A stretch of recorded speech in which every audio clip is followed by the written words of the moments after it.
اعوذ باللہ من الشیطان الرجیم بسم اللہ الرحمن الرحیم اللہم صلی علی سیدنا محمد وعلی آل سیدنا محمد مبارک وسلم۔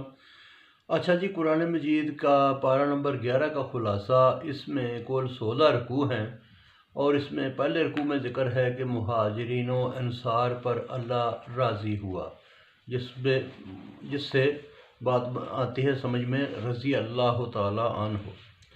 اچھا، پھر اس پارے میں کل جو ہے نا وہ 2 صورتیں، کچھ سورہ توبہ کا حصہ ہے اور کچھ سورہ یونس مکمل طور پہ۔ اللہ تبارک و تعالیٰ نے اس پارے میں منافقین کی مذمت کی جو جہاد پہ نہیں جاتے تھے، ہیلے بہانے کرتے تھے۔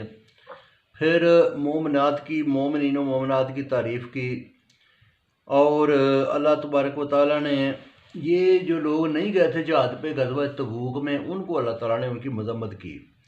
مومنین کی اللہ تعالیٰ نے صفتیں بیان کی کہ یہ توبہ کرنے والے ہوتے ہیں، عبادت کرتے ہیں، حمد و ثنا کرنے والے ہیں، روزہ رکھنے والے، رکوع کرنے والے، سجدہ کرنے والے، نیک کاموں کا حکم کرنے والے، بری باتوں سے منع کرنے والے، یہ ان چیز کا ذکر ہے۔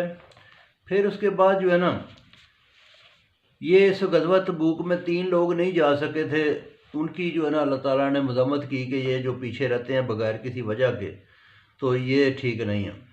پھر ان کی توبہ قبول ہوئی۔ پھر سورہ یونس شروع ہوتی ہے۔ سورہ یونس جو ہے نا یہ مکی صورت ہے، اور اس میں کل جو ہے نا 109 آیات ہیں۔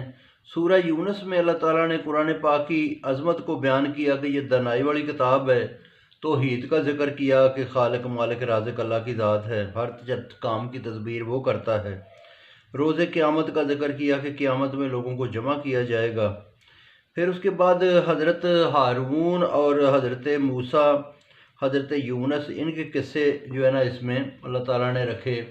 حضرت نوح کا قصہ بیان کیا کہ کس طرح سے انہوں نے قوم کو تبلیغ کی، قوم نے بات نہ مانی، کشتی بنائی، کس طرح سے جو ہے نا حضرت موسیٰ اور اس کے ماننے والوں کو فرعون سے بچایا، فرعون کو غرق کیا، اور حضرت یونس علیہ السلام کس طرح مچھلی کے پیٹ میں چلے گئے، اور پھر کس طرح سے ان کی جو ہے نا اللہ نے دعا قبول کر کے ان کو بچا دیا۔